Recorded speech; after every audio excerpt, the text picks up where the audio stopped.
நிறைய செல்வங்கள் வந்து சேரக்கூடிய பாக்கியம், அதாவது அதிகப்படியான செல்வங்களை சேர்க்கக்கூடிய பாக்கியத்தை இந்த மாதம் நம்மளுக்கு கிடைக்கும்.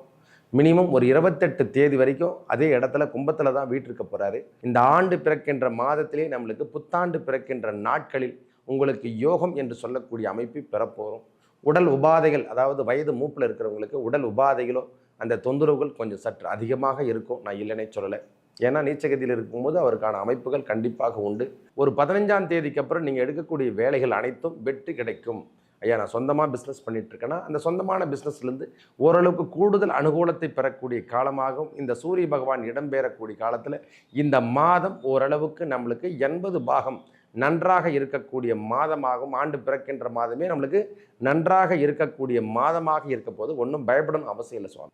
அதாவது நிறைய பிரச்சனைகள் வருது சாமின்னா அதை தாங்கக்கூடிய அளவுக்கு சக்திகள் நம்மளுக்கு கிடைக்கணும்னா ஒரு 15 தேதிக்கு அப்புறம் நல்ல மாற்றங்களும் முன்னேற்றங்களும் காண கிடைக்கும். முக்கியமாக திருமண பந்தம் என்று சொல்கிறோம் இல்லை, மாத ராசி பலன் வரிசையில் நாம் காண இருப்பது 2025க்கான ஜனவரி மாத ராசி பலனை பார்ப்போம். அதாவது எப்படி சொல்லுதுன்னா, இந்த 2025, அதாவது 2024 முடிஞ்சிடுச்சு, 2025 ஸ்டார்ட் பண்ணுது. நம்மளுக்கு மக்கள் அனைவரும் நன்றாக இருக்க வேண்டும் என்று இறைவனை பிரார்த்தித்துக் கொள்கிறேன். அந்த சிவபெருமானை வேண்டுகிறேன்.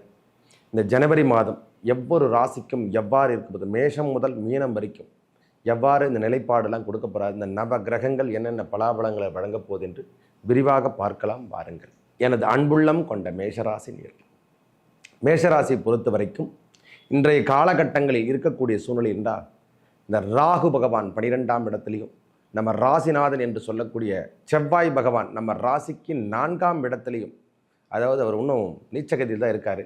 அதுவும் இல்லாமல் இந்த சூரிய பகவான் நமது ராசிக்கு 9ஆம் இடம் என்று சொல்லக்கூடிய தனுசு ராசியில் சூரியனும் புதனும், சுக்கிர பகவான் அதாவது நம்ம ராசிக்கு 11ஆம் இடத்துல சனியோட தொடர்பு, அதாவது கும்பத்தில் 2 பேருமே வீட்டிருக்காங்க. அதுவும் இல்லாமல் 12ஆம் இடத்துல ராகு பகவானும் வீட்டிருக்கார் ஐயா. 6ஆம் இடம் என்று சொல்லக்கூடிய இடத்துல கேது பகவான் வீட்டிருக்கார், அதாவது கன்னியில் கேது பகவான். இந்த கால நிலவரத்தின் அடிப்படையில் நவ கிரகங்கள் அமர்ந்திருக்கும் இடத்தை வைத்து தான் நாம் ஒவ்வொரு மாதத்துக்கான பலாபலங்களை கொடுக்க போகிறோம். மேஷராசியை பொறுத்த வரைக்கும் இதுவரைக்கும் தடையாக இருந்தவை அனைத்தும், அதாவது தடையான விஷயங்கள் என்னென்ன இருக்குதோ இந்த கோபதாபங்கள்லாம் இந்த நேரத்தில் கொஞ்சம் குறைச்சிங்க. ஏன்னா நீச்சகதி பெறுவதால் அந்த கோபத்தை குறைத்து கொள்ளுங்கள். சட்டுன்னு கோபம் வரும். திடீர்னு பார்த்தோன்னா எமோஷன் ஆகிடுவாங்க. ஏதோ ஒரு சூழ்நிலையில் நாம் நம்மளுடைய செயல் திட்டங்களை இழக்கக்கூடிய காலமாகவும் இருக்கும். வேலை வாய்ப்புகள் என்று சொல்லக்கூடிய அமைப்பை பெறப்போகிறோம் இந்த மாதமே. ஏன்னா 2ஆம் அதிபதி 11ஆம் இடத்துல சனியோடு சம்பந்தப்படும் பொழுது நம்ம ராசிநாதன் நீச்சகதி பெறுவது ஒரு பாகம் இருக்கட்டும், அந்த 2ஆம் அதிபதி என்று சொல்லக்கூடிய சுக்கிர பகவான் அந்த 2ஆம் அதிபதியாக 11ஆம் இடத்துல சம்பந்தப்பட்டு சனியோடு தொடர்பு கொள்ளும் பொழுதெல்லாம் நிறைய செல்வங்கள் வந்து சேரக்கூடிய பாக்கியம், அதாவது அதிகப்படியான செல்வங்களை சேர்க்கக்கூடிய பாக்கியத்தை இந்த மாதம் நம்மளுக்கு கிடைக்கும். மினிமம் ஒரு 28 தேதி வரைக்கும் அதே இடத்துல கும்பத்தில் தான் வீட்டிருக்க போகிறாரு. 29ஆம் தேதிக்கு அப்புறம் தான் மீனத்துக்கு, அதாவது விரயம் என்று சொல்லக்கூடிய இடம், அதாவது நம்ம ராசிக்கு 12ஆம் இடத்துல உச்சம் பெறுவார். அது வரைக்கும் எந்த தொந்தரவும் கிடையாது. செலவீனங்கள், அதாவது செலவீனத்துக்கேற்ற வருமானம் வந்து கொண்டே இருப்பது என்பது சால சிறந்ததாக இருக்கும். எனக்கு தெரிஞ்ச வரைக்கும் உங்களுக்கு வேலை வாய்ப்புகள் இது வரைக்கும் தொடர்ச்சியாக இல்லாமல் இருந்திருந்தால் இந்த மாதமே நம்மளுக்கு ஆண்டு பிறக்கின்ற மாதம் என்று சொல்லக்கூடிய ஜனவரி மாதம், எல்லா மாதமும் ஒரு மாதம்தான். இந்த ஆண்டு பிறக்கின்ற மாதத்திலே நம்மளுக்கு புத்தாண்டு பிறக்கின்ற நாட்களில் உங்களுக்கு யோகம் என்று சொல்லக்கூடிய அமைப்பை பெறப்போகிறோம்.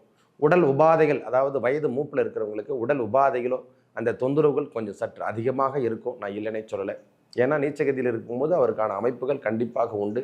உடல் உபாதையில் நாம் அக்கறை எடுத்துக்கக்கூடிய காலமாகவும், சூரியன் நிலைப்பாடு ஒரு 14 தேதிக்கு அப்புறம் அவர் தனுசில் இருந்து மீறி, அதாவது 10ஆம் இடம் என்று சொல்லக்கூடிய ஜீவன கர்மா இடத்துக்கு சூரிய பகவான் இடம் பெயர்ந்து விடுவார்.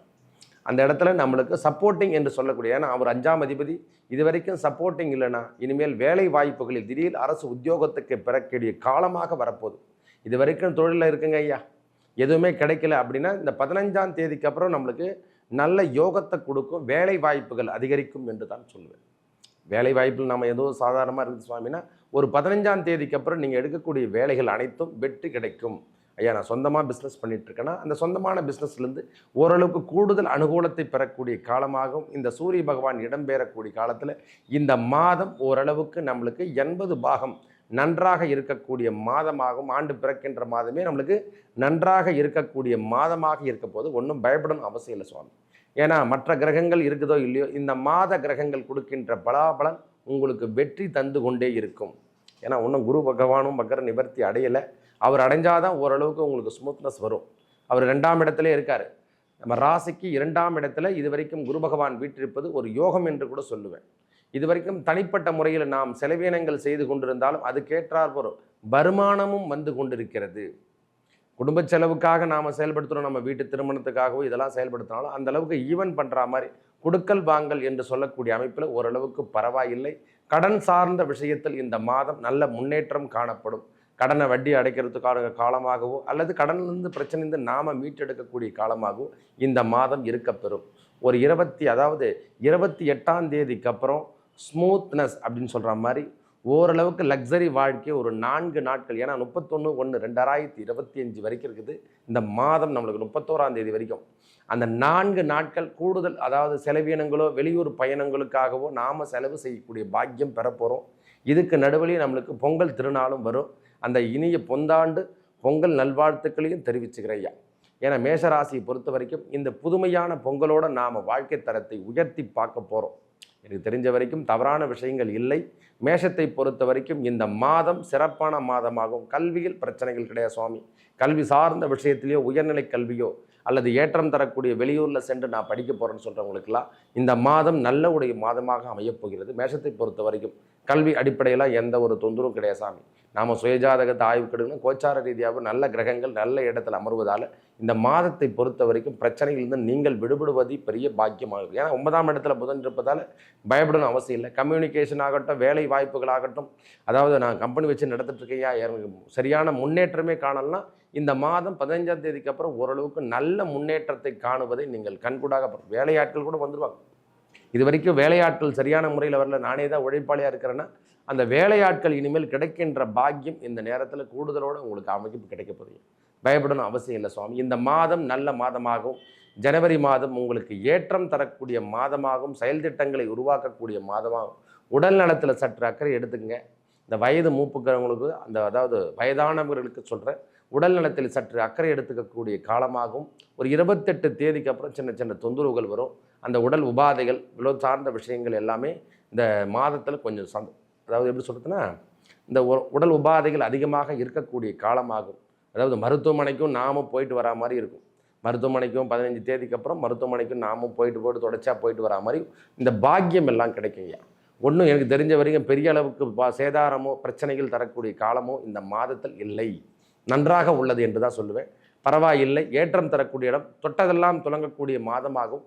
ஒரு 15 தேதிக்கு அப்புறம் நீங்கள் என்ன செய்கிறீங்களோ அந்த வேலைகளை ஒரு சக்ஸஸ் காமிக்கலாம். கல்வியாகட்டும், வேலை வாய்ப்புகளாகட்டும், ஒரு தொழில் முதலீடு போட்டையா, அந்த தொழில் முதலீட்டில் நாம் முதலீடு எடுத்தால் தான் நான் ஒன்று அந்த தொழில் முதலீடு ஒரு 15 தேதிக்கு அப்புறம் நல்ல நிலைமையில் இருக்கும். ஏன்னா சூரிய பகவான் 10ஆம் இடத்துக்கு செல்லும் பொழுதெல்லாம் அரசு சார்ந்த விஷயத்தில் நாம் கான்ட்ராக்ட் எடுத்து செய்கிறவங்களாக இருக்கட்டும், அதெல்லாம் நல்ல முன்னேற்றத்தை காணும். பிரிவினிலேருந்து நம்மளுக்கு எல்லாத்தையும் ஓரளவுக்கு தாக்கு பிடிக்கின்ற அமைப்பு. அதாவது நிறைய பிரச்சனைகள் வருது சாமின்னா அதை தாங்கக்கூடிய அளவுக்கு சக்திகள் நம்மளுக்கு கிடைக்கணும்னா ஒரு 15 தேதிக்கு அப்புறம் நல்ல மாற்றங்களும் முன்னேற்றங்களும் காண கிடைக்கும். முக்கியமாக திருமண பந்தம் என்று சொல்கிறோம் இல்லை, திருமண பந்தங்களை ஏற்படக்கூடிய நாட்களாகவும் எனக்கு தெரிஞ்ச வரைக்கும் ஒரு 15 தேதிக்கு அப்புறம் திருமண பந்த உறவுகள் நம்மக்கிட்ட வந்து மேஷராசிக்கு சேரப்போகுது. இது வரைக்கும் இல்லைனா இந்த 15 தேதிக்கு அப்புறம் நாம் எடுத்து செய்கின்ற அடிகள் அனைத்தும் வெற்றி காணக்கூடிய காலமாக இருக்கும் சாமி. ஏன்னா நல்ல இடத்துல கிரகங்கள் அமர்வதால் சீக்கிரம் திருமண வாய்ப்புகளும் இல்லறம் என்று சொல்லக்கூடிய அமைப்பை பெறப்போகிறோம் மேஷராசிக்காரர். ஏழரச்சனை வருவது என்பதை விட இப்பொழுது நல்ல காலம் பிறப்பது என்பது தான் முக்கியம். ஒரு மனுஷனுக்கு ஏழரச்சனை வருது என்பது எல்லாருக்கும் வரக்கூடிய தான். ஏன்னா எல்லாருமே நம்ம தெரிஞ்சுக்கணும். ஏழரச்சனை வருதையா வருதான்னு சொல்கிறோம், அதை கண்டு பயப்பட தேவையில்லை. திருமண பாந்தம், திருமண உறவுகள், நம்மளுக்கு குடும்பம் என்று சொல்லக்கூடிய அமைப்பை பெறப்போகிறோம். குழந்தை பாக்கியம் கிட்டக்கூடிய காலம் நெருங்கி வந்து கொண்டிருக்கிறது. முக்கியமாக ஒரே வார்த்தை சொல்ல, நல்ல நியூஸ் அப்படின்னு சொல்லணும், குட் நியூஸ். தை பிறந்தால் வழி பிறக்கும் என்று சொல்கிற மாதிரி அந்த 15 தேதிக்கு அப்புறம் வரக்கூடிய தை மாதத்தில் உங்களுக்கு பாக்கியம் பெறப்போகிறீர்கள். அதாவது திருமண பந்த உறவுகளும் குழந்தை பேரும் கிடைக்கின்ற பாக்கியம் பெறப்போகிறோம். திருமண தடை என்று சொல்லக்கூடிய தோஷங்கள் நிவர்த்தி செய்யக்கூடிய நாட்களாக இருக்க போது நல்ல முன்னேற்றம் இந்த மாதத்தில் கிடைக்க போதையா. தொட்டதெல்லாம் தொழுங்க சாமி. ஒரு 15 தேதிக்கு அப்புறம் நீங்கள் தொடுகின்ற வேலைகள் அனைத்தும் வெற்றி கிடைக்கும். நல்லதே நடக்க போதையா.